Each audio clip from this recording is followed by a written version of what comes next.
एक शब्दमा नेतृत्व के हो? नेतृत्व चाहिँ नि अब leader is someone who leads other भन्छ नि। एउटा नेतृत्व त्यो व्यक्ति हो जसले अरूलाई डोर्याउँछ। अघि हामीले पुस्ताको कुरा गरिरहेका थियौँ। उहुँ। पुरानो पुस्ता कि नयाँ पुस्ता? पुरानो पुस्ता जग हो। हजुर। नयाँ पुस्ता जगमाथि बसालिएको वालहरू हो। दुईटै महत्त्वपूर्ण छ। दुईटै महत्त्वपूर्ण छ। भविष्यप्रति आशा कि डर? बाइबलले के भन्छ भने उहाँले हामीलाई डरको आत्मा होइन आशा छ। शक्ति शक्ति। सामर्थको आत्मा दिनुभएको छ होइन। डरको लागि म जिउने होइन, आशाको लागि जिउने हो।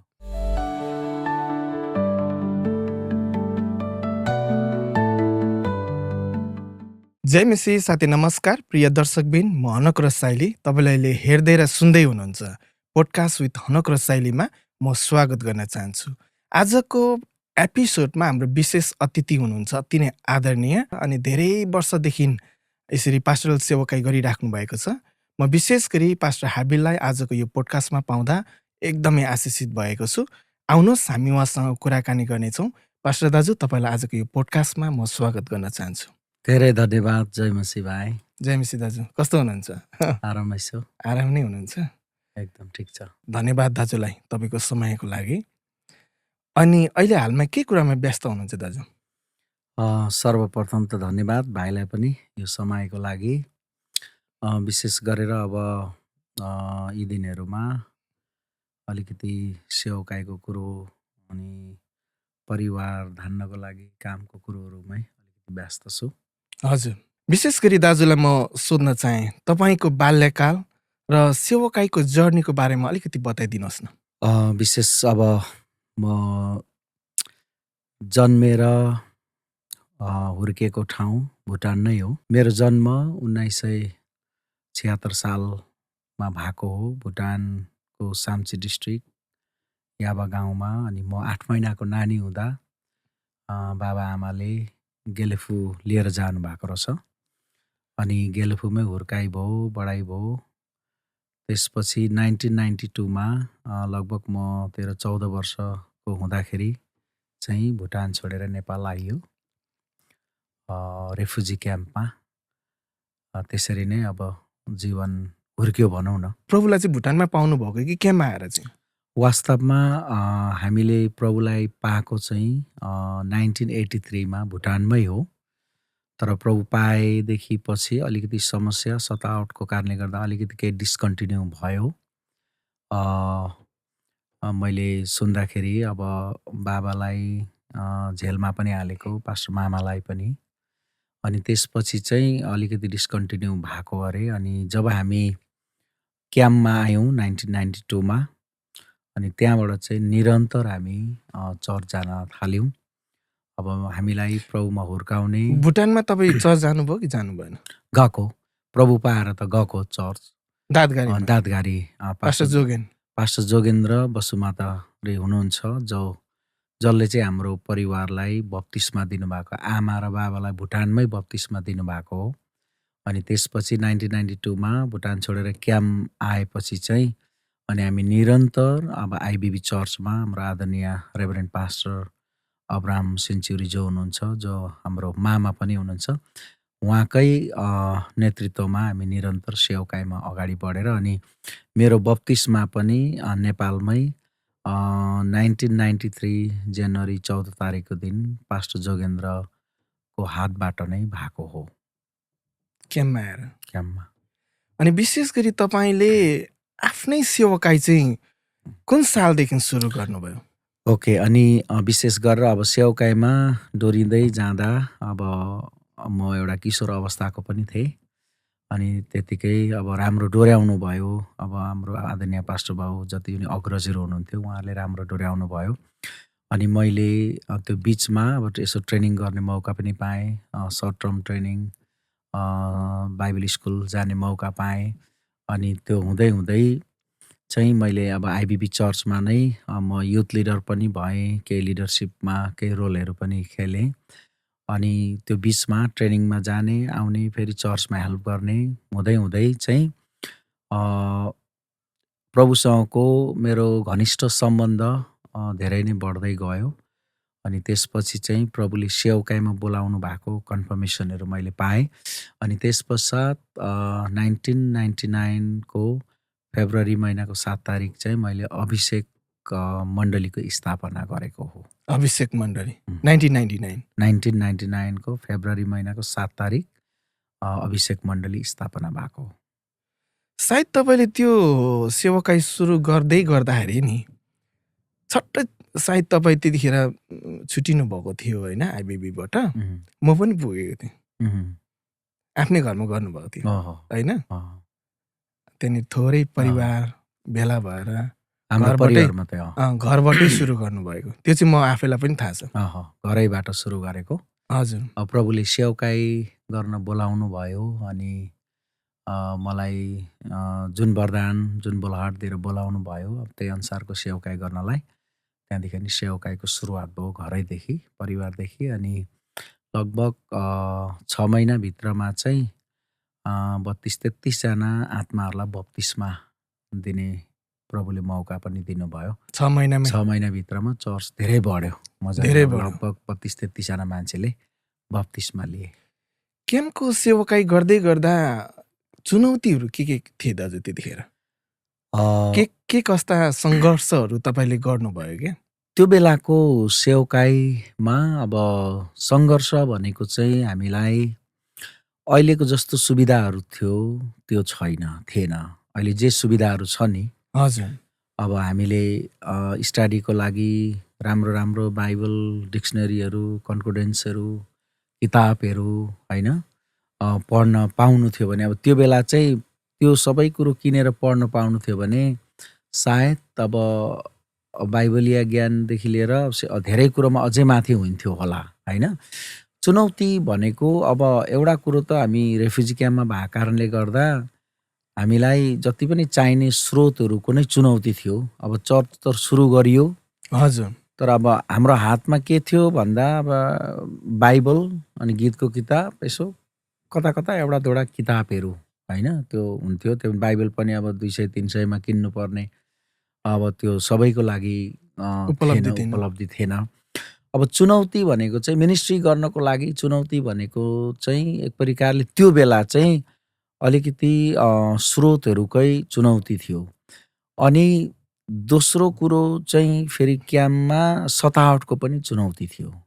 हरेक अब मण्डलीहरूमा अब मैले सेवाकाई सुरुवात गरेँ, घर अलिकति बढाएर गर्दाखेरि चाहिँ नि अब आरसिओले क्याम्प सचिवहरूले होइन अब त्यहाँनिर विरोध गरेर त्यो अलिकति बढाएर बनाएको पनि भत्काउनु पर्यो।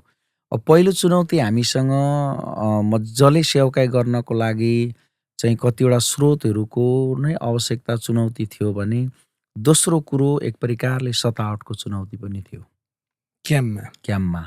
त्यसमा चाहिँ अब म र मेरो परिवारले भोगेका छौँ यो सतावट चाहिँ। अब आरसिओकोमा गएर आरसिओले विभिन्न प्रकारका शब्दहरू भनेको अझै मलाई याद आउँछ होइन। हजुर, त्यो यो दुईटा चाहिँ धेरै ठुलो चुनौती नै थियो हाम्रो लागि सुरुमा चाहिँ। तर अब अलिक पछि चाहिँ सबै कुरो हुँदै हुँदै जाँदा अब सतावट पनि अलि हरायो। त्यसपछि प्रभुको अनुग्रहमा धेरै कुरोहरूको ढोका प्रभुले खोल्नु भयो र सेवकाई अझै बृहत रूपमा अगाडि बढाउन पाइयो। That's good, है। धेरै धेरै राम्रो। अहिले तपाईँले सेवाकाई गरेको कति वर्ष भयो? 27-25? अब विशेष म सेवकाईमा निस्केको चाहिँ मैले सन्डे स्कुल टिचर देखि नै म सेवकाईमा निस्केको। मैले अब सन्डे स्कुलमा पढाएको धेरैजना भाइहरू अहिले पास्टर पनि भएको छन्, खुसी लाग्छ। म लगभग सेवकाईमा म पूर्णकालीन निस्केको चाहिँ 1995 बाट हो। 1995 बाट चाहिँ म एकदमै प्रभुलाई मैले जीवन दिएर सेवकाईमा अब एकदमै समर्पित भएर अब मैले प्रभुकै निम्ति म जिउँछु, प्रभुकै निम्ति म सेवा गर्छु हजुर भनेर डेडिकेटेड भएर लागेको चाहिँ म 1995 देखि। अनि त्यो बेलादेखि डेडिकेटेड भएर लागेर हुँदै हुँदै जाँदा चाहिँ अनि आफ्नो सेवकाई गर्ने बुलहाट र वरदान चिनेर अनि विशेष अब आफ्नै चर्च मिनिस्ट्रीको सुरुवात चाहिँ 1999 फेब्रुअरी महिनाको 7 तारिकबाट चाहिँ सुरुवात भएको हो। भनेपछि अब अहिले अस्ति 2024 मा चाहिँ मैले अब 25 वर्षको पास्टरीय सेवकाईको एनिभर्सरी गरेँ होइन।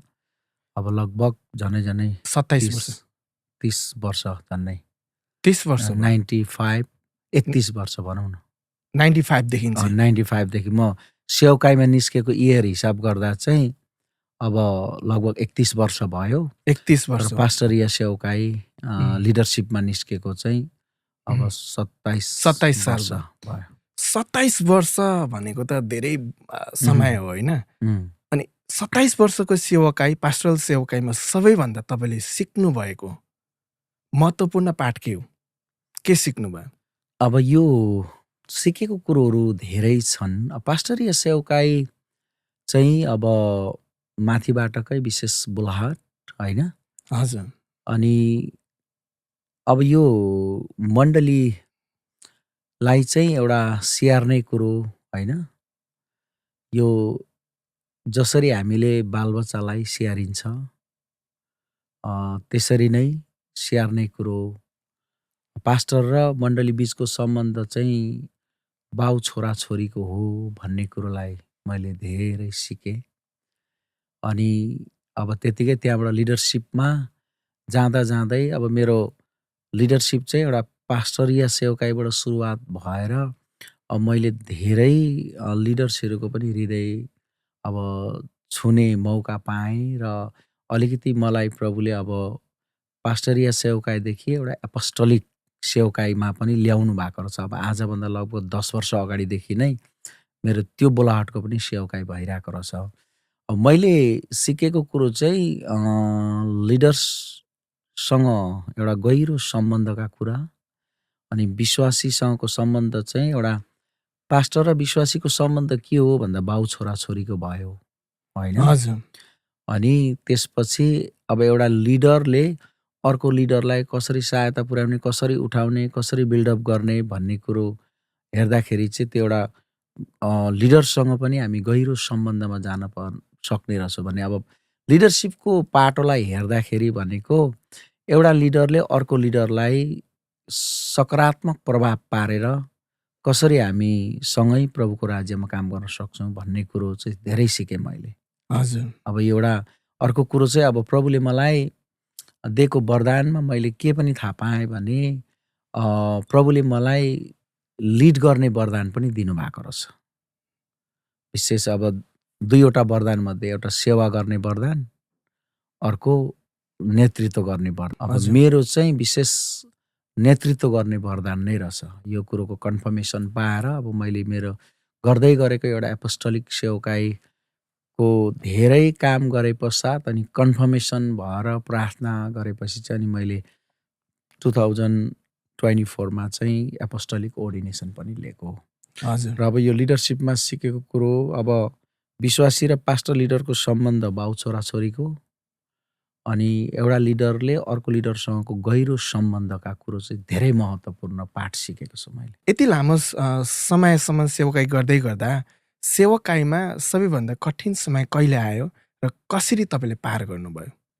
विशेष त अब कठिन समयहरू धेरैचोटि आएको छन् होइन। हजुर अब सेवकाईको सुरुवातीका दिनहरूमा पनि आएकै हो कठिन समय। अघि कति त मैले अघि एक्सप्लेन गरेँ होइन। अनि त्यसपछि अब सेवकाई हुँदै गर्दाखेरि पनि बिचतिर पनि अब कठिन समयहरू आएकै हो। अब त्यो अझै एक्सप्लेन कसरी गरौँ भने प्रभुले दिएको बोझ र दर्शन कुनै पनि भिजन प्रभुले दिँदाखेरि जब त्यो गर्नलाई सकिँदैन नि त्यो बेला चाहिँ एउटा कठिन भएको जस्तो हुन्छ होइन। हजुर कठिन भएको जस्तो हुन्छ। प्रभुले हृदयमा धड्काउनु भएको छ अनि त्यसमा हामी कन्फर्मेसन छौँ तर त्यो गर्न नसक्दा चाहिँ एउटा कठिन समय जस्तो लाग्छ। अनि अब अर्कोतिरबाट अर्को क्षेत्रबाट कठिन समय आउने भनेको अब कतिचोटि चाहिँ अब आफ्नो पारिवारिक जिम्मेवारीको कारणले गर्दाखेरि पनि अलिकति कठिन समय होइन। अब पूर्णकालीन सेवकाईमा निस्केर प्रभुले दिएको बोझ दर्शनहरूलाई पुरा गर्न नपाउँदा चाहिँ त्यो पनि अलिक कठिन भएको हो कि जस्तो पनि लाग्छ। तर ओभरअल अब बाइबलले पनि भन्छ अब धैर्यताको फल मिठो हुन्छ होइन।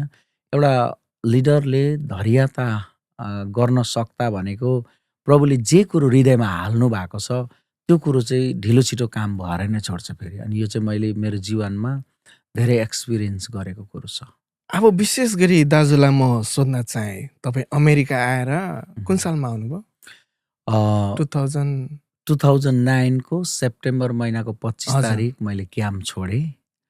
अनि त्यस पश्चात काठमाडौँ आएर बसियो। अनि काठमाडौँबाट 29 तारिक उडेर चाहिँ म यहाँ अब सेप्टेम्बर लगभग 31 तिर चाहिँ म एराइभल भएको डेनभर कोलोराडोमा। कोलोराडोमा। उम्, अनि त्यहाँनिर तपाईँले लिभिङ वर्सिप नेपाली चर्च स्थापना गर्नुभयो। अँ, तपाईँले के कुराले तपाईँलाई प्रेरणा दियो त्यतिखेर? विशेष चाहिँ अब यो त्यही त 2009 भन्ने बित्तिकै त एकदमै कठिन समय अँ, त्यतिखेर यो नेपालीहरू त पनि अब कम। सुरुवातकै समय हो नि त। हजुर। 2008-7 को अन्तिमबाट अथवा 8बाट लिएको। तर अब कोलोराडोमा त्यतिखेर केही मान्छेहरू चाहिँ आउनु भएको थियो मभन्दा अगाडि। हजुर। अनि अब विशेष त अब भाइ जेम्स अलि अगाडि आएको अगाडि थिए। आएको अनि थियो। बाबामा अलिक अगाडि आउनु भएको थियो। अनि म आएपछि चाहिँ अनि हामीलाई विशेष अमेरिकन चर्चले केही सहायताहरू गर्नुभयो पास्टरले होइन। अनि त्यहीँ जाने गर्दै थियो।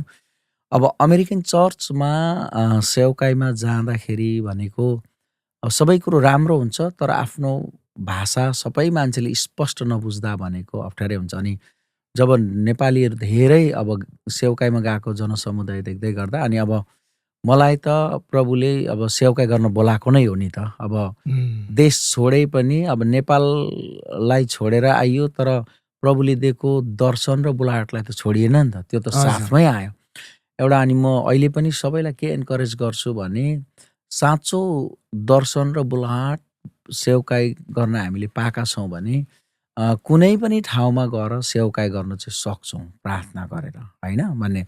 अनि त्यो हेर्दै गरेपछि त अनि मैले त अब आएको लगभग अब 1.5 महिना 2 महिनामा त मैले नेपाली चर्च थालिहालेँ। सुरु अनि गर्नुभयो। परिवारहरूसँग यसो गफ गरियो होइन अब यसरी हुँदैन नेपाली चर्च थाल्नुपर्छ भनेर। अनि 2009 को नोभेम्बर महिनाको 3 तारिकबाट चाहिँ लिभिङ वर्सिप नेपाली चर्च सुरुवात भएको हो।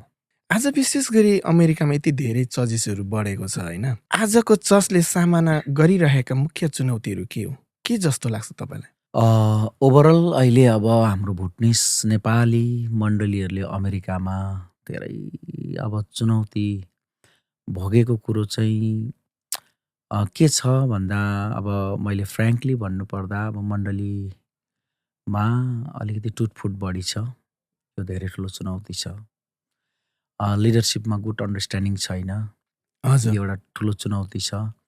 अनि सबै मण्डलीहरूमा चाहिँ अब मैले अहिले हाम्रो साथीहरूसँग गफ गर्दा नि म के भन्छु भने अब चाहिँ मण्डली बाइबलीय संरचनामा फर्किनुपर्छ। अब मण्डली मानिसको ज्ञान बुद्धि दिमागले होइन परमेश्वरको शक्तिले परमेश्वरको सामर्थ्यले र अब मण्डली चाहिँ एउटा एपोस्टोलिक मुभमेन्टमा फर्किनुपर्छ। एउटा बिब्लिकल जो छ त्यसमा फर्किनुपर्छ भनेर मैले अब कति साथीहरूसँग पनि कुरो गर्दैछु। अनि अहिले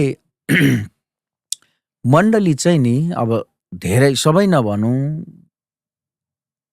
त्यही मण्डलीहरू चाहिँ नि बाइबलीय संरचनाको मण्डली छैन। अनि अब चुनौती चाहिँ के छ भने अब धेरै पास्टर लिडरले भोगेको चुनौती अब टुटफुटको भयो होइन। मण्डली चाहिँ एउटा कम्पनी जस्तो होइन। मण्डली चाहिँ एउटा के भने एउटा पार्टनरसिप मिलेर खोलेको जस्तो होइन। धेरै पास्टर लिडर भएर एउटा मिलेर बिजनेस पार्टनरसिप गरेर बिजनेस खोलेको जस्तो भइरहेको छ। अहिले धेरै मण्डलीमा चुनौती चाहिँ के छ भन्दा नि एउटा दार्शनिक लिडर नै छैन। यो चाहिँ मण्डलीको चुनौती हो। एउटा दार्शनिक लिडरले सुरुवात गरेको चाहिँ त्यो एउटा दार्शनिक लिडरको अधीनमा टप टु बटन मण्डली हुन्छ। अनि उनको दर्शनलाई सहायता पुर्याउनको लागि धेरै लिडरहरू चाहिन्छ हामीलाई होइन। हामीलाई धेरै सहयोगीहरू चाहिन्छ। अहिलेको मण्डलीहरूमा नि विशेष चाहिँ एउटा दार्शनिक व्यक्तिले सुरुवात गरेको मण्डली कति ठाउँ नभएको कारणले गर्दाखेरि पनि यो चुनौती चाहिँ छ। हजुर, अनि यस्ता अब धेरै छन् चुनौतीहरू हजुर, त। अब तर पनि हामीले प्रभुलाई धन्यवाद दिनुपर्छ। तर जे नहुनु पर्थ्यो त्यही भइरहेको छ। यो चाहिँ अब दुःख लाग्दो कुरो छ। हजुर, अमेरिकामा भएका नेपाली भाषी मण्डलीहरूमा जे नहुनु पर्थ्यो त्यो भइरहेको छ। अब मेरो चाहिँ पहिलेदेखि नै प्रार्थना अब हाम्रो नेपाली मण्डलीहरूमा पनि धेरै हजारौँको सङ्ख्या होस्, होइन? हजारौँको सङ्ख्या होस् भन्ने मेरो प्रार्थना छ। तर अब अघि मैले भने एउटा दार्शनिक व्यक्ति चाहिँ नभएको कारणले गर्दा सेवाकाईको सुरुवात चाहिँ मिलेर पार्टनरसिपमा खोले जस्तो भएको कारणले गर्दा अनि 200 भयो भने 100 एउटाले लिएर हिँड्ने, 50 अर्कोले लिएर हिँड्ने, होइन? यो एउटा डिभिजन, यो चाहिँ चुनौती छ। विशेष गरी डिभिजन आउनुको मुख्य कारण चाहिँ के हो जस्तो लाग्छ? मिसअन्डरस्ट्यान्डिङ कि अथवा इन्सेक्युर भएर हो कि अब एक बडो मजाको प्रश्न, होइन? एकदमै। किनभने डिभिजन त धेरै आयो, होइन? त्यो म आफैले पनि फिल गरेको छु, होइन? तर हामी मिलेर सङ्गति किन गर्न सक्दैनौँ? पहिलो कुरो त नि अब यसमा म टक्कै जोड्छु। डिभिजनको कारण के हो भन्दा मैले अहिले एउटा विषयलाई यसो तयार पनि गर्दै है कतै ठाउँ बोलेको पनि छु। जे वरदान छ त्यही गर भनेर नि यो विषय। अब डिभिजनको कारण चाहिँ धेरैले वरदान नचिनेको कारणले गर्दा नि समस्या। अर्कोले जे गर्दैछ त्यही गर्न खोज्ने, अर्कोले जे गर्दैछ त्यही गर्न खोज्ने। अब मण्डलीमा सबैजना पास्टर हुन खोज्ने, होइन? सबै नै पास्टर हुन खोज्ने। अघि मैले अब यो एपोस्टोलिक मुभमेन्टमा जब मण्डली ढल्किन्छ भन्ने चाहिँ नि अब 5वटा वरदानलाई मण्डलीमा इम्प्लिमेन्ट गऱ्यो भने धेरै राम्रो हुन्छ। अब यो डिभिजनको कारण चाहिँ जस्तै कुनै मण्डलीमा दार्शनिक व्यक्ति छ तर अर्को व्यक्तिलाई सेवका गर्न प्रभुले बोलाउनु भएको छ भने त्यो दार्शनिक व्यक्तिले धेरै राम्रो उनको बोलाहाटलाई, उनको वरदानलाई बुझिदिनुपर्छ। डिभिजन भएको कारण चाहिँ के हो भन्दा अब इन्सेक्युर अघि कुरो भयो नि, होइन?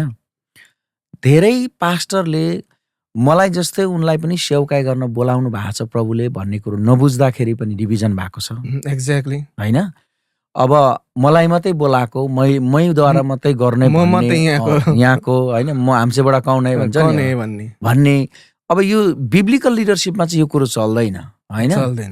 अब मेरो भनाइ चाहिँ के हो भने प्रभुलाई राम्रोसँगले जीवन दिएको व्यक्तिलाई प्रभुले एउटा साधारण विश्वासी नै मात्रै भएर ताली बजाउँदै बस्दै चर्च आउँदै जाँदै गर्ने मात्रै नभएर उसलाई त उनको जीवनबाट अझै ठुलो काम गर्नको लागि दर्शन, बुलाहाट र वरदान हालिदिएको हुन्छ नि त। हजुर। अनि त्यो वरदान, त्यो दर्शनले उनलाई, त्यो बुलाहाटले चाहिँ एकदमै हिट गर्न थालेपछि, उनको हृदय चाहिँ एकदमै धड्किन थालेपछि उनी त त्यसै बस्न सक्दैनन्। अनि त्यो कुरो लिएर त सेयर गर्नुपर्छ। अब त्यतिखेर उनले पाएको दर्शन अनुसारको सेवकाई गर्ने फिल्ड मण्डलीभित्र तयार पारिदियो भने त डिस्प्युट भएन नि त, डिभिजन भएन। कहिलेकाहीँ चाहिँ हामी के पनि गर्दो रहेछौँ भने उसको दर्शन, उसको भिजनलाई पनि हामी के गर्छौँ भने जस्तै उदाहरणको लागि हामीले छुप्ने काम गर्छौँ क्या, अजलमा पारिदिन्छौँ क्या। अनि त्यो त अनि त्यही मात्रै भयो नि त, सीमित भयो नि त। यसमा चाहिँ मेरो सहमति छैन। एकदमै ओझेल पार्ने काम चाहिँ हामीले गर्नु हुँदैन। डोकोले छोप्दै जस्तो क्या। जो लिडरले कसैलाई ओझेलमा पार्दिन खोज्छन् भने त्यो कुरोमा म सहमति हुँदिनँ। अघि मैले भने सेवकाई गर्न हरेक व्यक्तिलाई प्रभुले बोलाउनु भएको हुन्छ। अब यो एउटा लिडरले अर्को व्यक्तिको जीवनमा लिडरसिपको कुरो कसरी बुझिदिने, है, कसरी अध्ययन गर्ने, यो कुरो पनि जान्नुपर्छ। अनि अर्को कुरो चाहिँ अब डिभिजनको कारणहरू नम्बर 1, अब मेन चर्चको लिडरले अर्को लिडरको दर्शन, बुलाहाट र वरदानलाई नबुझिदिँदा हुन्छ, होइन? यो डिभिजन आउँछ। किनभने बुलाहाट र दर्शन पाएको व्यक्ति, आफ्नो वरदान चिनेको व्यक्ति त अब सधैँभरि त्यहाँ रहँदैन। उसको प्रभुसँग घनिष्ठ सम्बन्ध हुन्छ र उसले सेवकाई आफ्नो पाराले गर्छ। केही समय इधर उधर हुन्छ, त्यहाँबाट त भइहाल्छ भन्ने हुन्छ, होइन? अनि दोस्रो कुरो चाहिँ मण्डलीमा डिभिजन, अब यो चाहिँ कम्प्लिटली नेगेटिभ वेमा छ। यो चाहिँ के हो भन्दा फ्यामिली ग्रुपिजम हुन्छ क्या। अहिले धेरैवटा पारिवारिक होइन? जसको ठुलो परिवार छ त्यसले अँ, जित्यो भन्दा त्यसले हुन्छ। जित्यो भन्दा हुन्छ। अब यो फ्यामिली ग्रुपिजम अनि एउटा परिवार अर्को परिवारसँग मिसअन्डरस्ट्यान्डिङ झगडा हुन्छ, केही कुरोहरू हुन्छ होइन? त्यसपछि अनि त्यो परिवारहरू आउन छोड्छन् सङ्गतिमा अनि त्यो परिवारले चाहिँ त्यहाँबाट अर्कोलाई अब तपाईँ आएर यहाँ सेवा गर्नुहोस्, तपाईँ हाम्रो लिडर्स बनिनुहोस् भनेर भन्छन् होइन? दोस्रो कुरो चाहिँ परिवारको झैझगडाको कारणले फ्यामिली ग्रुपिजमको मिसअन्डरस्ट्यान्डिङको कारणले गर्दाखेरि पनि अब मण्डली छुट्टिएको छ। अनि त्यो सेवकाई गर्ने व्यक्तिले के भन्छन् भन्दा अब मलाई त खासै थाहा छैन सेवकाई कसरी गर्नुपर्ने, तर मेरो परिवार त्यहाँ आउन नमानेको कारणले गर्दा अब मैले नै चलाइदिनु पर्यो भन्छ। अब यो त बिब्लिकल लिडरसिप वे भएन नि त त्यो होइन? त भएन नि त। यो त बाइबलीय वे नै होइन हजुर। क्या। अब परिवारको लागि ऊ लिडर भइदियो भनेपछि त अब त्यो व्यक्तिको त छैन। त्यही भएर अब अहिले धेरैवटा त्यसरी गर्दै गर्ने चर्चहरू चाहिँ एउटा अर्कोसँग मर्ज भइरहेको छ। अब यसमा चाहिँ म प्रभुलाई धन्यवाद दिन्छु। आवेशमा आएर परिवारको कुरा सुनेर झगडा गरेर सेवकाई सुरुवात गरे तर अर्कोसँग मर्ज भयो। त्यसको अर्थ अब यहाँ मर्ज भएर मण्डली ठुलो भएको हो भन्ने बुझ्नु भन्दाखेरि पनि जुन व्यक्तिले छुट्याएर सेवा गरेको थियो नि अब उसले आफ्नो उसको सेवकाई गर्ने वरदान नै होइन, बोलावटै होइन, दर्शन नै नपाएको कारणले गर्दा मण्डली मर्ज भएको होइन? त्यसरी बुझ्नुपर्ने चाहिँ हुन्छ। अनि त्यो हुँदाखेरि चाहिँ अब यो दुईवटा कारण छन्। एउटा चाहिँ मेन लिडरले अब अर्को लिडरसिपको कलिङ, लिडरसिपको भिजन, लिडरसिपको गिफ्टलाई नबुझिदिएको कारणले गर्दा डिस्प्युट आउँछ। हजुर। कहिलेकाहीँ हामी पनि के गर्दो रहेछौँ भने नि दाजु, तपाईँ अब पास्टरल सेवकाईमा धेरै लामो समयसम्म गर्नुभएको छ होइन? हामी उसको दर्शन उसको भिजन के छ नबुझिकन हामी आफै उसलाई दिन्छौँ क्या। तिमी युथ लिडर बनिदेऊ होइन, अनि तिमी वर्सिप लिडर बनिदेऊ भने हामी दिन्छौँ क्या। किनभने त्यो चाहिँ अलिकति गलत हो जस्तो पनि लाग्छ। कहिलेकाहीँ हामीले समय जब उसँग धेरै टाइम बिताउँछौँ नि अनि ऊ के कुरामा राम्रो छ त्यो दिने हो क्या। एउटा लिडरसिप बडीमा ल्याउन सकिन्छ तर उनको विशेष लिडरसिप वरदान, लिडरसिप बुलाट के छ भन्ने कुरो चाहिँ अब त्यो ठाउँमा पुगेर फेरि मेन लिडरले चाहिँ अब खोज तलास गर्न थाल्नु पर्यो क्या त। हजुर। यद्यपि उनलाई लिडरसिप बडीमा ल्याए तापनि तर उनको सही ठाउँ चाहिँ कहाँ हो? सही ठाउँमा चाहिँ लगाइयो भने धेरै राम्रो। त्यहाँ त अब लिडरले त्यही भएर अब लिडरले धेरै वर्कआउट गर्नुपर्छ भन्छ नि त। एउटा चर्चको लिडर चाहिँ चर्चको पास्टर पनि जाने, चर्च जाने, यसो 10-15 मिनट आराधना गर्ने अनि आधी घन्टा जति वचन बोल्ने आउने, त्यसपछि सोमबारदेखि काममै मात्रै व्यस्त हुने। अब यो कम्पनी चलाएको जस्तो पाराले होइन। अब धेरैवटा मण्डलीमा चर्च लाइफ नै छैन। धेरैवटा मण्डलीमा काम गरे तापनि तर चर्चको काम, चर्च संरचनाको काम त गर्नु पर्यो नि त। अनि त्यो हुँदाखेरि अब लिडरसिपको कुरोमा आउँदा त एउटा लिडरसिप बडीमा ल्याए पनि त्यसपछि बिस्तारै उनीसँग चाहिँ के वरदान छ त, उनी कुन ठाउँमा फिट हुन्छन् भनेर उनीसँग इन्टरेक्ट गर्न सक्यो, सोध्न सकिन्छ। कुनै भार दिँदै गर्दा वरदान पाएको व्यक्ति, वरदान चिनेको व्यक्ति छ भने उनले गर्ने काम भार प्रस्तुत हुँदै गर्दा त्यहाँबाट छुट्याउन सकिन्छ होइन? अनि त्यो हुँदाखेरि चाहिँ अब पहिलो कुरो लिडरले अर्को लिडर हुनेवाला लिडरको विशेष दर्शन, बुलाहाट होइन, वरदानलाई नचिनिदिएको कारणले, दोस्रो कुरो एप्रिसिएट नगरिदिएको कारणले, तेस्रो कुरो अब उसलाई यो ठाउँमा ल्यायो भने म सकिन्छु भन्ने सिद्धियो भन्ने होइन। अनि दोस्रो कुरो चाहिँ अब मण्डलीमा एउटा फ्यामिली ग्रुपिजम भएर झगडा हुन्छ नि, अब यो कारणले गर्दाखेरि पनि अब मण्डलीमा विभाजन आउँछ र अब चुनौतीहरू चाहिँ यही नै छ। एउटा असल लिडर हुनुमा सबैभन्दा मुख्य गुण चाहिँ के हुनुपर्छ? किनभने पास्टरल लिडरसिप नेतृत्वमा हामीलाई सेवकाई गर्न 5वटा वरदान त दिनुभएको छ नि त प्रभुले। एफिसी 4:11 यो चाहिँ नेतृत्व गर्ने वरदान है। अब हामीलाई सेवा गर्ने वरदान र नेतृत्व गर्ने वरदान प्रभुले दिनुभएको छ।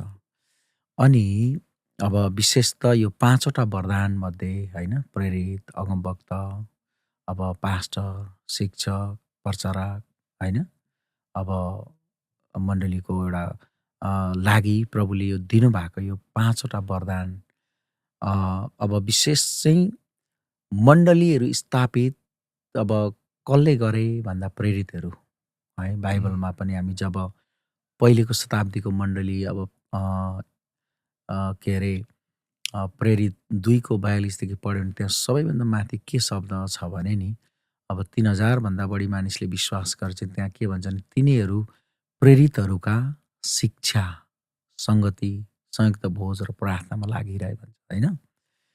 अब मण्डली चाहिँ प्रेरितहरूले नै स्थापित गर्ने हो, प्रचारकले प्रचार गर्ने हो, पास्टरले मण्डली स्याहार्ने हो, होइन? अब शिक्षकले मण्डलीलाई शिक्षा दिने हो।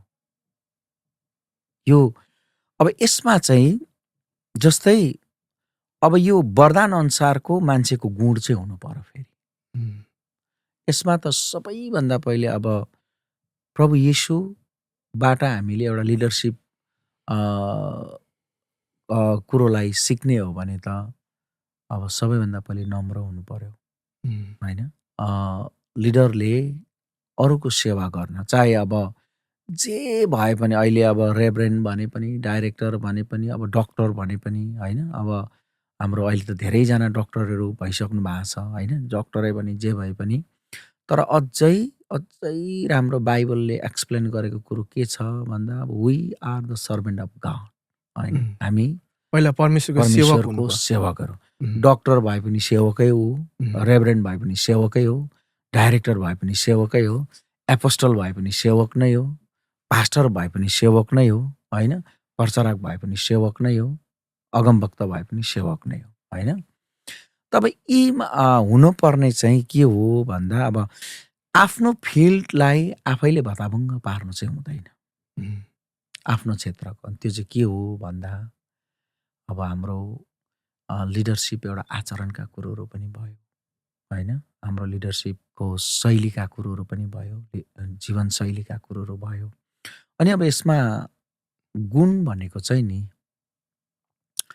सबैभन्दा ठुलो गुण चाहिँ नि हामीले सेवकाई गरेर कसरी प्रभाव पार्छौँ, त्यो चाहिँ ठुलो गुण हो।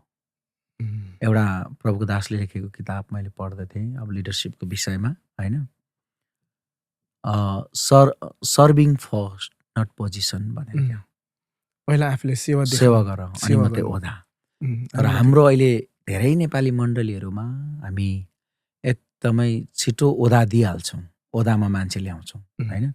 सेवा गर्ने, अब मैले प्रभुको अनुग्रहमा एउटा यो ढोकादेखि पुलपिटसम्म भन्ने एउटा केही लेख्न थाल्दैछु मैले, होइन? Leadership journey from door to pulpit भनेर। अब यो वास्तवमा एउटा लिडरसिपको सेवकाई चाहिँ मण्डलीको ढोकाबाट पस्न थालेदेखि सुरु हुन्छ, क्या त? सिधै आएर पुलपिटमा चढेर होइन। पुलपिटमा चढ्नभन्दा अगाडि 90% काम चाहिँ नि पुलपिटदेखि तल गरिसक्नुपर्छ। अनि मात्र त्यो व्यक्ति जब पुलपिटमा चढ्छ भने कङ्ग्रिगेसनको लागि प्रभावित हुन्छ। अनि कङ्ग्रिगेसनले ती व्यक्तिलाई पोजिसनमा ल्याएपछि कङ्ग्रिगेसनले यसरी चिन्नुपर्छ, यस उनको लागि त्यो सही ठाउँ हो, उनी यहाँबाटै सेवा गरेर गएको मान्छे हो, हि सर्भ अस भन्ने, क्या त? उहाँले हामीलाई सेवा गरेर प्रभाव पारेको हो भन्ने कुरो चाहिँ कङ्ग्रिगेसनले देख्नुपर्छ, अनि मात्र त प्रभाव हुँदै जान्छ सेवकाई। सो त्यो हुँदाखेरि चाहिँ अब म अर्को कुरो, अब यो लिडरसिपमै एउटा भन्दै गर्दा नि, बाइबलीय संरचनाको मण्डलीमा चाहिँ के हुनुपर्ने रहेछ भने, पहिले नि सबैभन्दा पहिले हामीले चेला बनाउनु पर्ने रहेछ। धेरै लिडरले अहिले गल्ती गरेको छ नि, चेला नबनाई लिडर बनाएर, होइन? अब येशू प्रभुले पछि ती व्यक्तिहरू अब प्रेरित भयो नि त, प्रेरितको नाममा चिनिए त, होइन? 12 चेलाहरू, होइन? अब यति धेरै एउटा ठुलो ओधामा उनीहरू चिन्ने, तर पहिले त चेला थिए नि त। येशूले उहाँहरूलाई चेला बनाएको पहिले। अनि मैले चाहिँ अहिले अब बाइबलीय संरचनाको मण्डली हुनुपर्छ भन्ने कुरोमा चाहिँ के भन्दै गरेको हो भने, अब मण्डलीमा हामीले धेरैलाई मौका दिएर चेला बनायौँ भने त्यो चेला चाहिँ लिडर हुँदा समस्या हुँदैन। चेला नभइकन लिडर हुँदा चाहिँ त्यसपछि मण्डलीमा सेवा गर्नु भन्दाखेरि पनि न्याय गर्न थाल्छन्, सेवा गर्नु भन्दाखेरि पनि कम्प्लेन गर्न थाल्छन्, होइन? सेवा गर्नु भन्दाखेरि पनि अब समस्याहरू मच्चाउन थाल्छन्। त्यो चाहिँ के हो? अनि त्यो हुँदाखेरि विभाजन हुन्छ। अघि मैले भन्दै थिएँ एउटा व्यक्ति चर्चको ढोकाबाट प्रवेश गर्दै गरेपछि एउटा सेवा गर्न वरदान पाएको, बोलाहट पाएको व्यक्ति नि चर्चको ढोकाबाट भित्र प्रवेश गर्दै गर्दाखेरि चाहिँ कङ्ग्रिगेसनले चाहिँ उनले तल कङ्ग्रिगेसनमै सेवकाई गरेको फिल के भने एउटा सर्भ गरेको फिल हुनुपर्छ। अनि त्यसपछि उनलाई जब त्यो सेवकाईको प्रभावले चाहिँ उनलाई कहाँ ल्याउँछ भन्दा पोजिसनमा ल्याउँछ अनि पुलपिटमा ल्याउँछ। तर यो नहुँदा चाहिँ आज धेरै मिसअन्डरस्ट्यान्डिङ छ। अब दुःखको कुरो चाहिँ होइन, मैले अहिले अब लिडरसिपमा नि यही म भन्दैछु सबैलाई, अब चेला बनाउने काम गरौँ। अब मण्डली ब्याक टु एउटा एपोस्टोलिक यसमा फर्किनुपर्छ, बाइबलीय संरचना फर्किनुपर्छ। अनि हाम्रो मण्डलीमा विभाजन हुनु हुँदैन। अब हरेकले जे वरदान छ त्यही अनुसार गर्नुपर्छ, हरेकले जे बोलाहट छ त्यही अनुसार गर्नुपर्छ भनेर चाहिँ मैले अब एन्करेज पनि गरिरहेको छु अहिले। अब विशेष गरी म तपाईँसँग के कुरा गर्न चाहेँ भने अहिले तपाईँ बिएनएनमा एउटा फेरि पनि प्रेसिडेन्टको रूपमा निर्वाचित हुनुभएको छ। हजुर। तपाईँले के सोचिरहनु भएको थियो जब तपाईँलाई उहाँहरूले इलेक्ट गरियो? अब यो विषयमा म सुरुदेखि नै भन्छु है त ल। बिएनएनएम कसरी स्थापित भयो, कसरी जन्मियो भन्ने कुरो भन्नै पर्छ। अब यो आज विशेष अब पास्टर हनक भाइको यो पोडकास्टबाट यो विषयमा अलिकति एक्सप्लेन गर्न पाउँदा मलाई गर्व पनि लागेको छ। अनि हाम्रो अब हेर्ने व्यक्तिहरूले यसलाई सही र सत्य कुरो नै बुझ्नुहुनेछ होइन। हजुर।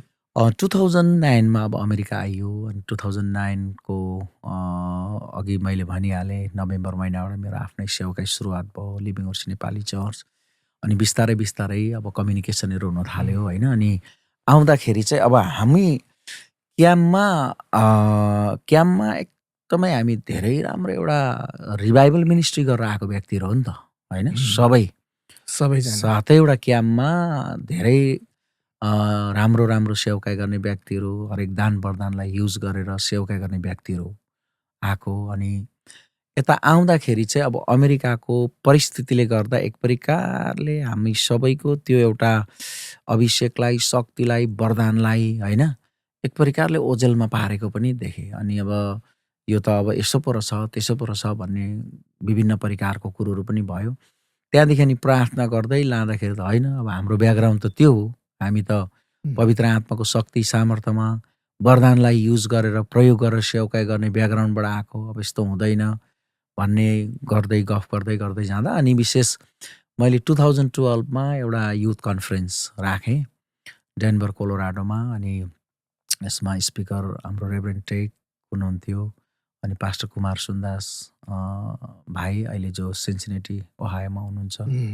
अनि त्यसपछि यो सेवकाईमा धेरैवटा ठाउँबाट भेला हुनुभएको थियो। अनि वासिङटन सियाटलबाट रेभरेन्ड टिम सिल्वल जो हाम्रो युथहरू लिएर उहाँहरूको मण्डलीबाट गड्स वर्सिप मण्डलीबाट पनि आउनुभएको थियो। अनि तर त्योभन्दा अगाडि नै मलाई अब अमेरिकामा केही चाहिँ गर्नुपर्छ भन्ने चाहिँ एकदमै धड्किरहेको थियो। अनि त्यसपछि हामीले गर्दै गरेको सेवकाईहरूको यसो इभ्यालुएसन गर्दै जाँदा होइन, हाम्रो त अब यस्तो पाराले गर्नुपर्छ भनेर चाहिँ अनि यो बिएनएनएमको कन्सेप्ट चाहिँ मलाई त्यतिखेर आएर अनि साथीहरूसँग सेयर गरेँ, पास्टरजीहरूसँग सेयर गर्दाखेरि अनि उहाँहरूले पनि एकदम खुसी हुनुभयो। ल त्यसो भए त यसलाई अगाडि बढाउँ भनेर चाहिँ अनि हामीले 2013मा अनि टेक्सासको फोर्ट वर्थमा पास्टर तिमोथी पाँचकोटीज्यू र पास्टर राजेन विश्वज्यूको 2टा मण्डलीको संयोजकतामा हामीले प्रार्थना सेवा सुरुवात गऱ्यौँ। अनि यो चाहिँ यो बिएनएनएम चाहिँ मेरो हृदयमा अब के भने एउटा जन्मेको हो होइन। यसको जन्मदाता अथवा भिजनरी मै नै हो। अनि त्यहाँबाट 2013मा नै टेक्सासमा प्रार्थना प्रेयर मिटिङ सुरुवात भयो हाम्रो होइन। त्यहाँदेखि अनि ल यसलाई अझै अगाडि बढाउँ, अब यो चाहिन्छ भनेर अब हामीलाई प्रभुले त्यहाँ दिएको भिजन मिसन हामीले लेखेको छौँ, अझै पनि छ। त्यसपछि 2013कै अगस्त महिनामा लुइभिल केन्टकी हाम्रो पास्टर फिलिप घिमिरेज्यूको मण्डलीमा चाहिँ कन्फरेन्स हुँदा अनि त्यहाँ चाहिँ पास्टर जीवन पनि हुनुहुन्थ्यो स्पिकर, जीवन ज्योति राई। अनि त्यो पहिलो कन्फरेन्स अनि त्यही बेला चाहिँ हामीले कमिटी पनि गठन गऱ्यौँ।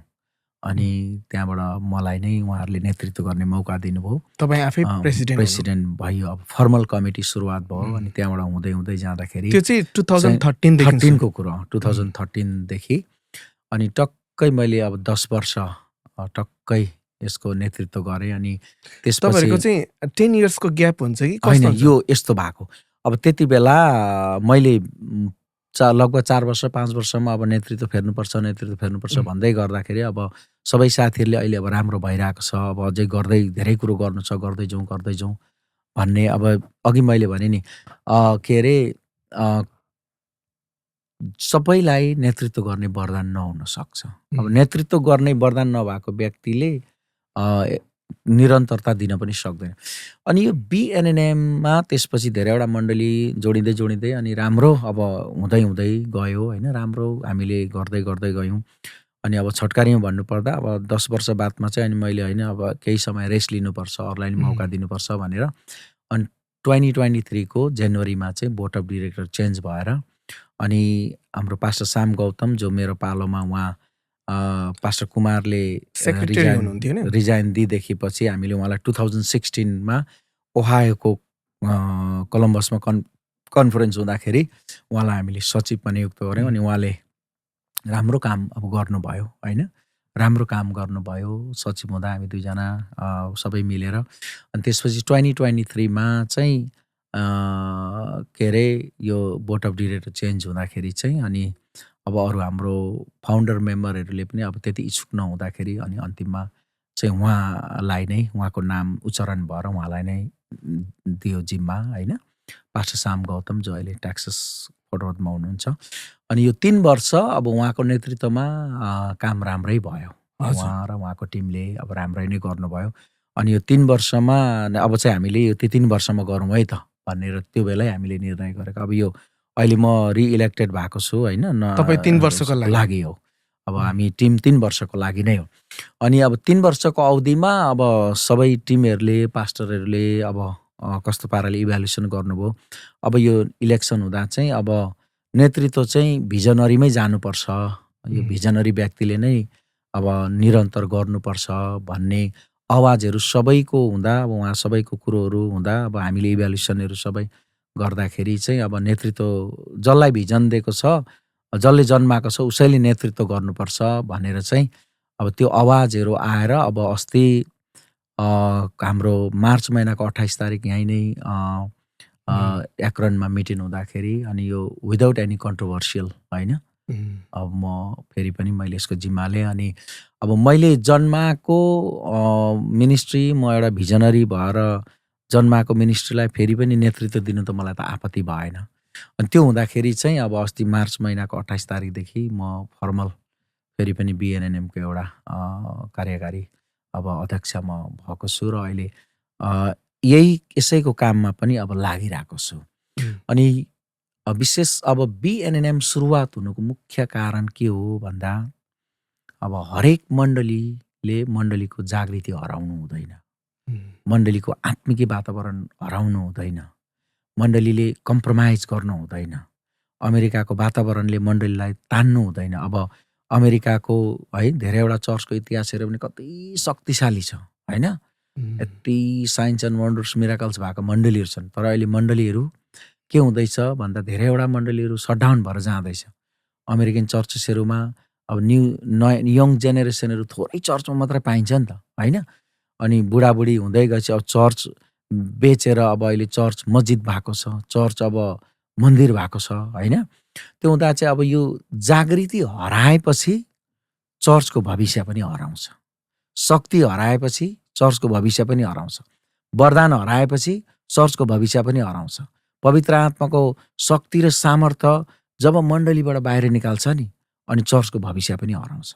अनि त्यो हुँदाखेरि चाहिँ अब हामीले हाम्रो भुटनिस नेपाली मण्डलीहरू चाहिँ अब जेनेरेसन टु जेनेरेसन रिभाइभ हुँदै जानुपर्छ, जेनेरेसन टु जेनेरेसन त्यो शक्ति सामर्थ्यमा जानुपर्छ भनेर अब यो उद्देश्य चाहिँ यो पनि हो, हरेक मण्डलीलाई पवित्र आत्माको शक्तिमै सेवा अगाडि बढाउनुपर्छ भन्ने पनि हो हाम्रो होइन। अनि एउटा रिभाइभल अब BNNM एउटा अब सरकारको दृष्टिमा यो एउटा अर्गनाइजेसन हो, तर हाम्रो अब बिब्लिकल दृष्टिकोणमा चाहिँ BNNM चाहिँ यो एउटा मुभमेन्ट हो, मुभमेन्ट। वेदी हो।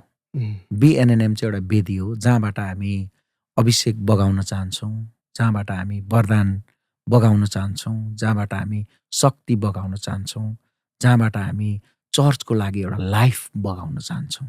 यो हो। अहिले कतिवटा मण्डली चाहिँ BNNमा जोइन भएको छ? मण्डलीहरू अहिले नि अब इभन चर्चमा पनि केही फ्यामिलीहरू एक्टिभ र इनएक्टिभ हुन्छन्, होइन? हजुर, इभन एउटै अँ, मण्डलीमा एउटै मण्डलीभित्र पनि कोही एक्टिभ र कोही इनएक्टिभ त हुन्छै हुन्छ। अब निस्केर जान पनि सक्दैन, निरन्तरता दिन पनि सक्दैन, होइन?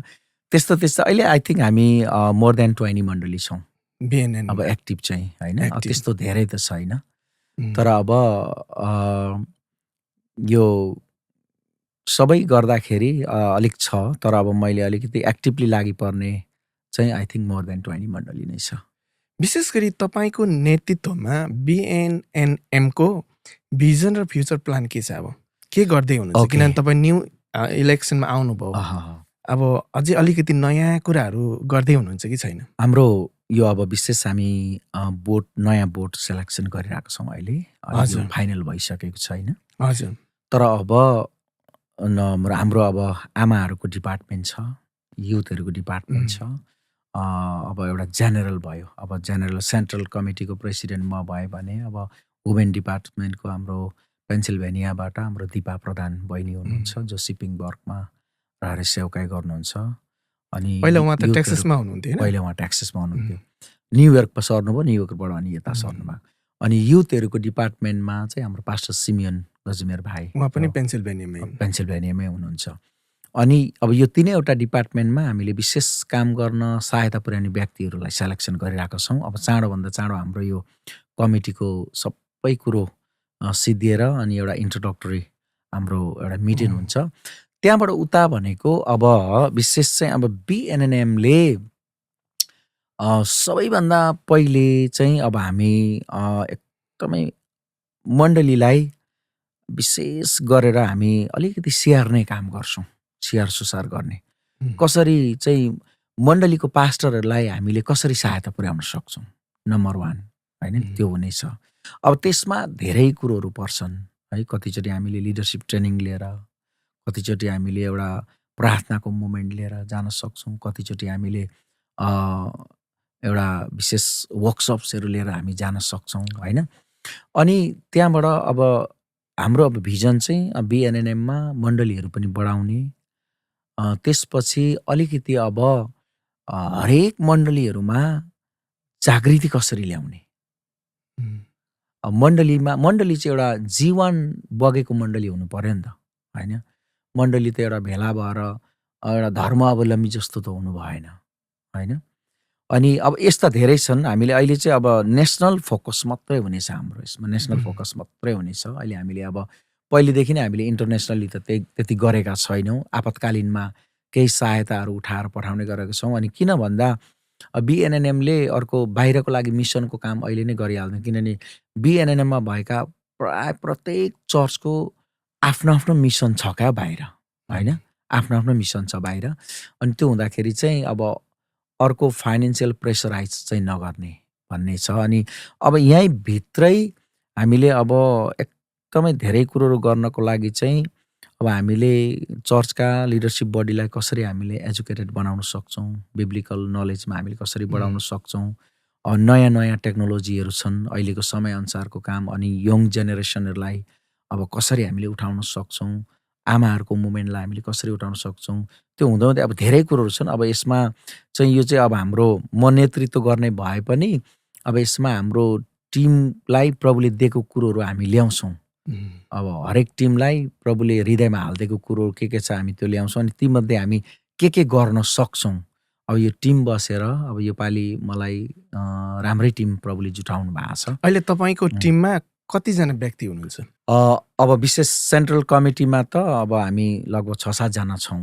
अब यसमा भाइस प्रेसिडेन्ट चाहिँ हाम्रो पास्टर डिल्लीज्यू हुनुहुन्छ, अब अहिले हाम्रो यो सबै कम्प्लिट नभएको कारणले गर्दा अब यो पोडकास्टबाट मैले अरूको चाहिँ नाम भनिनँ। यसलाई भर्खर रिसेन्टली भइरहेछ, वर्कआउट भइरहेछ। वर्कआउट भइरहेको छ र म यहाँबाट पहिला उहाँहरूको कति चाहिँ थियो? नाम भनिनँ। पहिलाबाट विचार गरौँ न। लास्ट टाइम पास्टर साम गौतमको पालामा कति हुनुहुन्थ्यो टिममा? अनि त्यो डिपार्टमेन्ट अनुसारको टिम त थियो नै थियो हजुर। होइन त। अब उहाँ हाम्रो त 2 जना प्रेसिडेन्ट भाइस प्रेसिडेन्ट 2 जना पनि थियो। अब हजुर। यो पालि चाहिँ हामीले होइन यसलाई अब एउटै मात्रै बनाऊ भनेर अस्ति हामीले फिक्स गऱ्यौँ। 2 जना भाइस प्रेसिडेन्ट, 2 जना सचिव, 2 जना ट्रेजरर भयो सेन्ट्रल बोर्डमा। त्यसपछि एडभाइजरी बडी भयो। अनि त्यसपछि हाम्रो विभिन्न डिपार्टमेन्टको कोअर्डिनेटर्सहरू हुन्छन्। अब त्यो अब काम अब जसले आफ्नो आफ्नो पाराले गरे पनि अब टिम चाहिँ ठुलै छ। टिमले काम कतिले गर्न पाउँछन्, कतिले गर्न पाउँदैनन् होइन। तर टिम चाहिँ अब डिपार्टमेन्टहरू चाहिँ छ। त्यो हुँदाखेरि अब अहिले मैले चाहिँ सबै म खुलाउँदिनँ किनभने हाम्रो यो कम्प्लिट भइसकेको छैन र। Board complete. तर अब टिम चाहिँ यसमा हाम्रो ठुलै टिम हुन्छ। अनि यो ठुलै टिम हामी झ्याप्पै अब सेन्ट्रल कमिटीको नेतृत्वमा यो टिमले काम गर्छ। नाइस। नयाँ जेनेरेसनको बारेमा कुरा गरौँ ल। आज विशेष गरी नयाँ पुस्ताहरू नि चर्चदेखि चिसिँदै गएका छन् क्या। यसको मुख्य कारण के हो जस्तो लाग्छ तपाईँलाई? नम्बर 1 अब एउटा त ल्याङ्ग्वेजको गडबडी छ। ल्याङ्ग्वेज हो मेन कुरा। ब्यारियर ल्याङ्ग्वेज होइन। नम्बर 1 ल्याङ्ग्वेज हो। अब ल्याङ्ग्वेज अनुसारको चर्चमा तयार पनि त हुँदैछ नि त हामीसँग होइन। हजुर। अब ल्याङ्ग्वेज जान्ने व्यक्तिलाई नै नयाँहरूको बिचमा अब खेल्न दिनु पर्यो है। अब दोस्रो चाहिँ हामीले घरमा हाम्रो नानीहरूलाई कसरी तयार पार्दैछौँ एकदमै धेरै। अनि त्यसपछि चर्चले अब यङहरूको लागि के कुरो तयार पार्दैछ त्यो कुरो पनि एकदमै ध्यान दिनुपर्छ होइन। अनि अब मैले चाहिँ अलिकति अब ल्याङ्ग्वेज अनुसारकै अगाडि बढाउने प्लान पनि गरिरहेको छु चर्चमा। अब भनेपछि तपाईँकोमा इङ्ग्लिस सर्भिस पनि हुँदैछ? अहिले भइ त हालेको छैन तर हेर्दै जाँदा अब हामीसँग मण्डलीमा अलिक थोरै मात्र छ नि त मसिना नानीहरू, टिनेजर्सहरू। तर अब हाम्रो अब जस्तै मेरो 3 जना नानीहरू नेपाली मजाले बोल्छन्, बुझ्छन् होइन। अब क्वायरमा पनि उठ्छन्। अब मेरो ठुलो छोरो गिटार बजाउँछ, सानो छोरो ड्रम बजाउँछ। अनि निरन्तर हरेक सेवाकाइमा हामी डोर्याउँछौँ।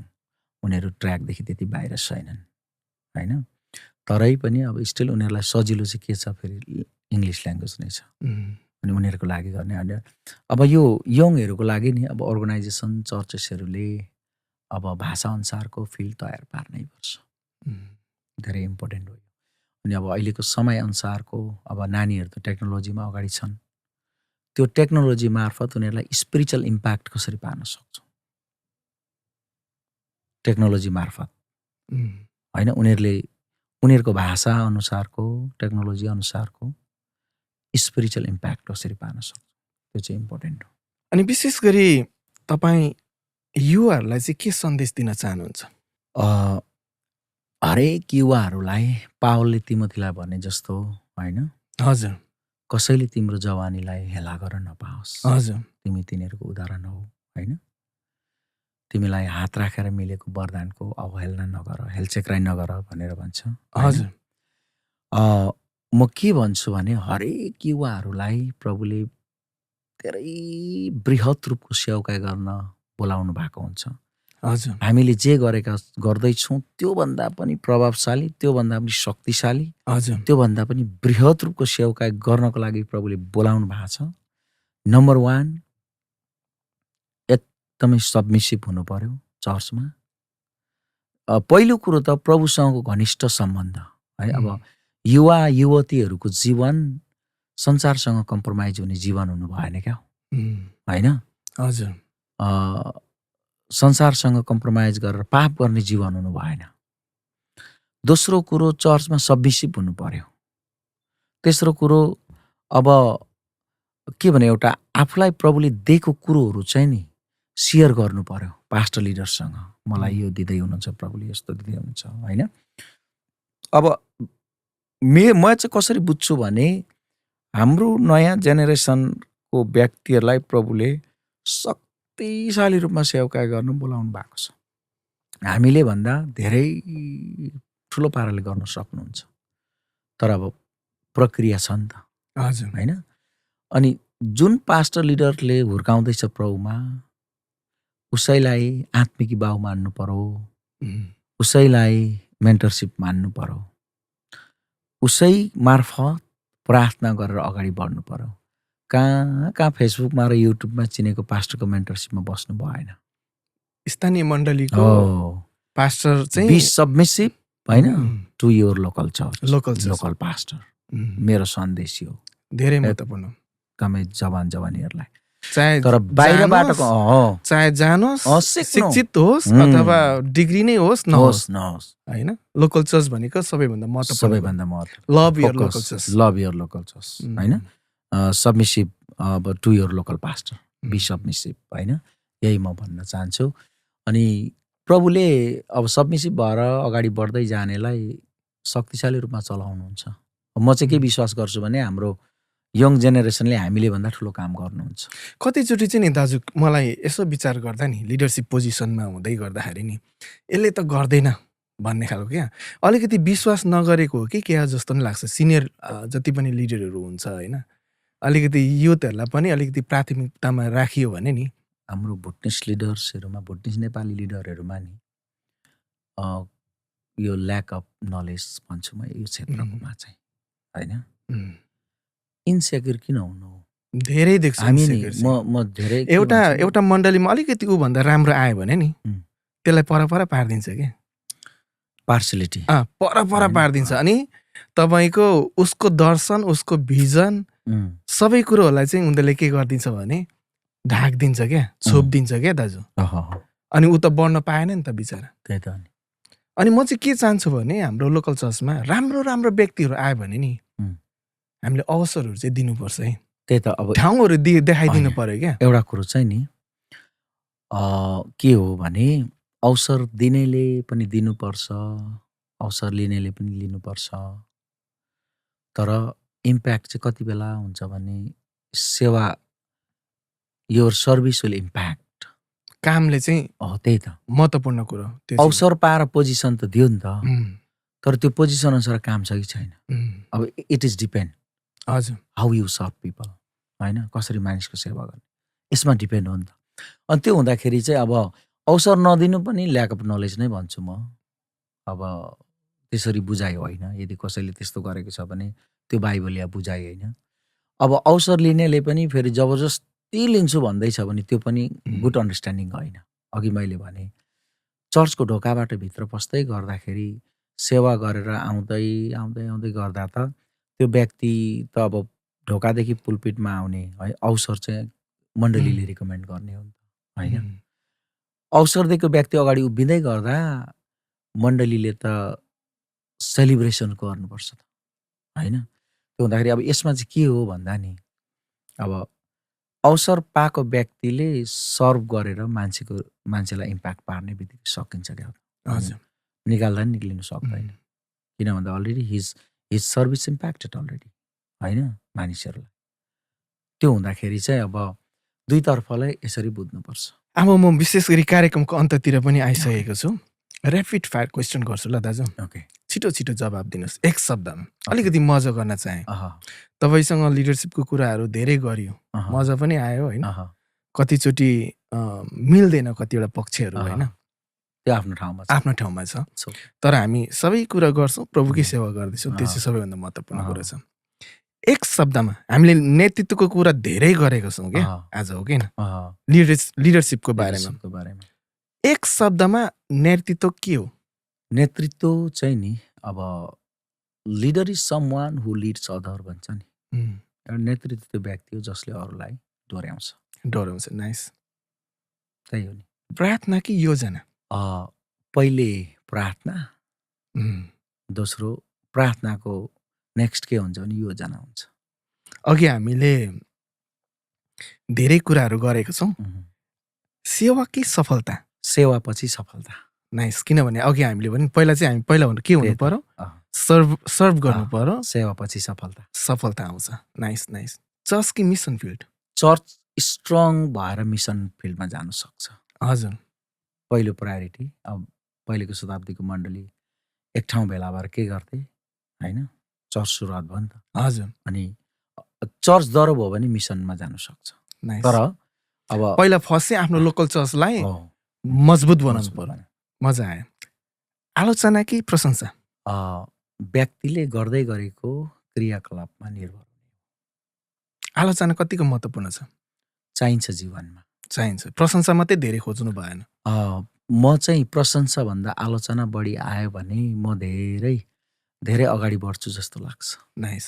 प्रशंसाले नि मलाई मेरो प्रशंसा अब धेरै भयो भने म सायद लिमिट क्रस गर्न सक्छु। मेरो आलोचना भयो भने म ट्र्याकमा रहन सक्छु। Feedback more important. Very important. अघि हामीले पुस्ताको कुरा गरिरहेका थियौँ। पुरानो पुस्ता कि नयाँ पुस्ता? पुरानो पुस्ता जग हो। हजुर। नयाँ पुस्ता जगमाथि बसालिएको वालहरू हो। दुइटै महत्त्वपूर्ण छ। दुइटै महत्त्वपूर्ण छ। किनभने जगमा मात्रै बस्ने कुरो भएन, जग बिना वाल हुँदैन, रुफ हुँदैन। अनि मेरो अनुरोध के छ भने भुटनिस नेपाली, भुटानी मूलका नेपाली चर्चिसहरूले नि हरेक अब पहिलेका हाम्रो अग्रजहरूलाई चाहिँ अब दे आर आवर फाउन्डेसन भन्दै भने धेरै राम्रो हुन्छ। त्यही फाउन्डेसनमा उभिएर हामी सेवाकाई गर्छौँ। अब यो फाउन्डेसनलाई भत्काउँछौँ चाहिँ भन्नु हुँदैन। त्यहीँ रहेर तपाईँको सेवाकाई त्यहीँ उभिएर गर्नुहोस्। त्यो हुँदाखेरि चाहिँ नि दुइटै धेरै महत्त्वपूर्ण। पुरानो पुस्ता जग हो, नयाँ पुस्ता मण्डलीको भविष्य हो। नाइस। It's so good. दुइटै महत्त्वपूर्ण छ। धेरै धेरै धेरै। अनुशासन कि स्वतन्त्रता? अनुशासनभित्रको स्वतन्त्रता सकारात्मक छ है। अब यो चाहिँ के हो भन्दा व्यक्तिको मोनोपोली अनुशासन होइन, बाइबलको अनुशासन। हजुर। बाइबलले दिएको नियम अनुसारको अनुशासन भित्रको स्वतन्त्रता महत्त्वपूर्ण छ। तर बाइबलीय नीति नियमदेखि बाहिरको स्वतन्त्रता गलत छ। गलत छ। धेरै गलत। तपाईँलाई सबैभन्दा मनपर्ने आराधनाको गीत एउटा कुन हो? जुन चाहिँ तपाईँलाई धेरै नै मनपर्छ? अब यो गीतको पनि नि यो पनि अलिक पुस्ता अनुसारकै भनौँ है त ल। यो आराधनाका कुरोहरूको धेरै प्रभावशाली गीतहरू त अब आई थिङ्क 10-12 वर्ष 15-20 वर्षदेखि पछि मात्रै सुरुवात भएका छन् नि त। त्योभन्दा अगाडिका होइन भजन मात्रै थियो। भजन मात्रै त थियो। अब ती भजनहरू अब अहिले पनि जहिले गाउँदा पनि नयाँ हुने होइन। जस्तै अब म क्याम्पमा आएर निरन्तर सेवामा डोरिँदै गर्दाखेरि महान प्रभु अति उच्चमा दूतगणले गाउँछन् महिमा भन्ने होइन। अनि सम्झिदेऊ आज नै ईश्वरलाई, भोलिदेऊ आज नै संसारलाई। त्यस्तै अब धेरै गीतहरू छन् नि त। म आउँछु तिम्रो चरणमा भन्ने। अनि महु एउटा रित्तो भाँडो तोडफोड गरी होइन। त्यो भजनहरू गाउँदाखेरि अहिले पनि म एक्लै बसेर गाउँदै गर्दा मेरो आँखाबाट आँसु आउँछ।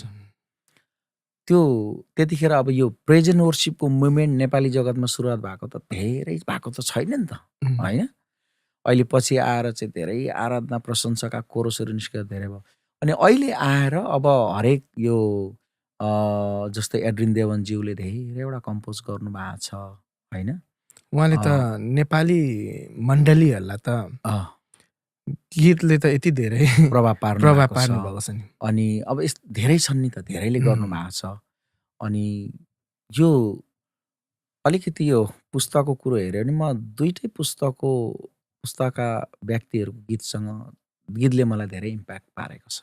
त्यसमा अब धेरैवटा नै गाइन्छ होइन। अब अहिले मलाई यो अस्ति भर्खरै निस्केको छ अब यो अब म होइन गर्छु भन्ने क्या। तपाईँ बढ्नुहोस् म शिर झुकाउँछु तपाईँ होइन। शुभम ब्रदरको गीत हो। हजुर यो म प्राय जहिले गाउँछु। अनि यस्ता अब धेरै छन् नि त। अब यो आराधना मैले भन्न खोजेको के भने पहिलेको प्रभुको दासहरूले बनाएको गीतले पनि मान्छेलाई जीवन परिवर्तन गरेको छ, जीवन दिएको छ होइन। एउटा यति धेरै एउटा स्थापित गरेको छ भने समयअनुसारको गीत भएको कारणले गर्दा दुइटै महत्त्वपूर्ण छ। दुइटै महत्त्वपूर्ण, साह्रै राम्रो छ। जीवनको सबैभन्दा ठुलो पाठ के हो? यति लामो समयसम्म सेवकै गर्दै गर्दा? जीवन चाहिँ सुख दुःखको अब दुइटै कुरो भोग्ने एउटा जीवन हो उम्, है। जीवनको एउटा पाठ भनेको नै दुईवटै परिस्थितिलाई अँगाल्ने हो क्या। हजुर। यो एक पक्ष मात्रै हुन सक्दैन। अब आज राम्रो छ, भोलि ठुलो चुनौतीमा भएर जानुपर्छ होइन। हजुर। यो दुइटै कुरो यो अब पार्ट अफ लाइफ हो। उम्, के भने एउटा सक्सेस होइन, हजुर। सफलता र चुनौती, यो दुइटै कुरो चाहिँ एउटा पार्ट हो जीवनको। तपाईँले सफलताको कुरा गरिहाल्नु भयो कि, त्यहीबाट एउटा सोधिहाल्छु ल। सफलताभन्दा महत्त्वपूर्ण के हो? ठिकै सफलताको कुरा गर्नुभयो कि। सफलताभन्दा महत्त्वपूर्ण कुरो जस्तै महत्त्वपूर्ण भए भन्ने कति बेला लागु हुन्छ भन्दा कुनै कुरो सफल भयो भने होइन। हजुर। तर व्यक्तिमा भएको पोटेन्सियलिटी भन्छ नि एउटा, व्यक्तिमा भएको विशेष गुण होइन, त्यो गुण पनि महत्त्वपूर्ण हो। त्यो गुण प्रयोग हुँदै जाँदा जब सफलता हुन्छ हजुर। होइन, अनि अब कुनै कुरो सफलता भएपछि वा कति राम्रो होस् होइन, महत्त्वपूर्ण भयो भन्ने हुन्छ, मिनिङफुल भयो भन्ने हुन्छ होइन। त्यो हुँदाखेरि चाहिँ अब त्यो एउटा सफलताले ल्याउने महत्त्वपूर्ण मेरो बुझाइमा चाहिँ। अब यसमा डिफरेन्ट बुझाइ हुनसक्छ। हजुर। अहिलेको सबैभन्दा ठुलो चिन्ता के हो तपाईँको? मेरो धेरै ठुलो चिन्ता भनेको चाहिँ नि अब त्यस्तो त छैन, तर अब नेपाली भाषी मण्डलीहरू वृद्धि हुन नसक्नुको एउटा चिन्ता छ। मेरो आफ्नै मण्डली पनि भने जस्तो वृद्धि भइरहेको छैन होइन। यो चाहिँ एउटा चिन्ताको विषय छ। अनि दोस्रो चिन्ताको विषय अब यहाँ हामीले अघि पनि कुरा गऱ्यौँ, हाम्रो यङ जेनेरेसनलाई कसरी अगाडि बढाउने, यो चिन्ताको विषय छ। भविष्यप्रति आशा कि डर? बाइबलले के भन्छ भने उहाँले हामीलाई डरको आत्मा होइन, शक्ति सामर्थको आत्मा दिनुभएको छ होइन। डरको लागि म जिउने होइन, आशाको लागि जिउने हो।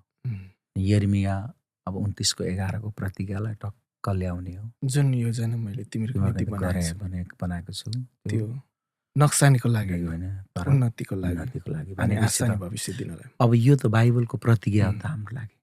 अनि म भोलिको डरको लागि जिउने हो र भोलिको सफलताको लागि जिउने हो नि। मेरो आजको जिया त भोलिको सफलता हो। त्यो हुँदाखेरि अब यो डर भन्ने शब्दलाई हटाइदिएकै राम्रो हुन्छ। Thank you so much. मजा आयो। यो ऱ्यापिड फायर सेगमेन्टलाई यिनै अन्त गरौँ र अन्तमा विशेष गरी आजको जेनेरेसनहरूलाई तपाईँले दिन चाहनुभएको सबैभन्दा महत्त्वपूर्ण सन्देश के हो? सबै हाम्रो जेनेरेसनहरूलाई म के भन्न चाहन्छु भने प्रभुले यहाँहरूलाई एकदमै ठुलो योजनाको साथ बोलाउनु भएको छ। हजुर। सबैजना अगाडि बढ्नुहोस्, आफ्नो वरदानलाई, आफ्नो बोलाहटलाई थाहा गर्नुहोस्। Serve God according to your calling and gifts. तपाईँको बोलाहट र वरदान अनुसारको सेवामा लाग्नुहोस् भन्छु। नाइस। आगामी दिनहरूमा तपाईँको व्यक्तिगत र सेवकाईको लक्ष्य के छ? के गर्न चाहँदै हुनुहुन्छ? अब यो चाहिँ नि अलिकति अब के भने एउटा क्षणिक भरको लक्ष्य हुने कुरो भएन होइन, केही समयको लागि लक्ष्य। अब हाम्रो लक्ष्यमा त हामी पुगेकै छैनौँ होइन। लक्ष्यमा पुग्नको लागि चाहिँ अब धेरै कुरोहरू, एउटा पारिवारिक पाटो भयो, एउटा सेवकाईको पाटो भयो। हजुर। अब मेरो परिवार त्यो लक्ष्यमा पुग्नुपर्छ, मेरो सेवकाई त्यो लक्ष्यमा पुग्नुपर्छ होइन। अब त्यसमा पुग्नको लागि त अब हामीले सबै कुरोको गाइडेन्स लिएर अगाडि बढ्ने हो नि त होइन। अब लक्ष्यमा पुग्नको लागि त त्यो गाइडेन्स हुनु पर्यो नि त होइन। अनि त्यो हुँदाखेरि चाहिँ अब गाइडलाइनहरूलाई तयार पार्दै जाँदा अब कसरी त्यहाँ पुगिन्छ त्यो कुरो महत्त्वपूर्ण। उम्, परिवारको लागि धेरै गाइडलाइन्स भयो, चर्चको लागि, अब मुभमेन्टको लागि, अर्गनाइजेसनहरूको लागि। अब बिब्लिकल गाइडलाइन्सलाई अगाडि बढाइयो भने लक्ष्यमा पुग्न सकिन्छ। थ्याङ्क यू सो मच दाजु। म विशेष गरी तपाईँलाई धन्यवाद पनि दिन चाहन्छु। यसरी हाम्रो पोडकास्टमा आउनुभयो। तपाईँबाट धेरै कुराहरू सिक्न सक्यौँ, धन्यवाद। सुन्न सक्यौँ। यो समयको लागि म विशेष गरी तपाईँलाई धन्यवाद पनि दिन चाहन्छु।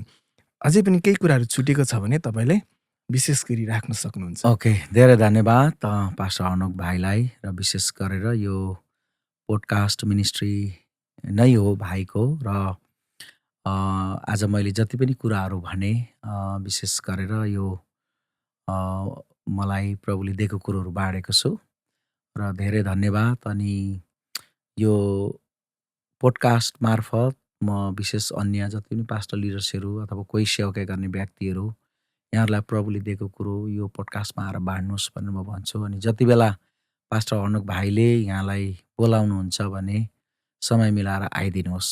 यो पोडकास्ट मार्फत तपाईँको सेवकाईको जीवानीहरूलाई हामीले जान्न सकौँ, बुझ्न सकौँ। र धेरै धन्यवाद मलाई पनि मौकाको लागि। थ्याङ्क यू सो मच दाजु। विशेष गरी हाम्रो पास्टर दाजुलाई धन्यवाद दिन चाहन्छु। धन्यवाद सम्पूर्ण दर्शकहरूलाई। म विशेष गरी तपाईँहरू सबैजनालाई धन्यवाद दिन चाहन्छु। आजको यो एपिसोडमा तपाईँहरू सबैजना जोडिनु भयो। यदि तपाईँले हाम्रो पोडकास्ट हेर्नुभएको छैन भने कृपया गरी हनोक रसाइली च्यानललाई फलो गरिदिनु हुन पनि म विनम्र अनुरोध गर्न चाहन्छु। फेरि पनि हामी अर्को एपिसोडमा नयाँ पाहुनासँग भेट्ने नै छौँ। तबसम्मको लागि म हनोक रसाइलीलाई बिदा दिनुहोला। हवस् त, तपाईँको दिन शुभ रहोस्। जय मसी।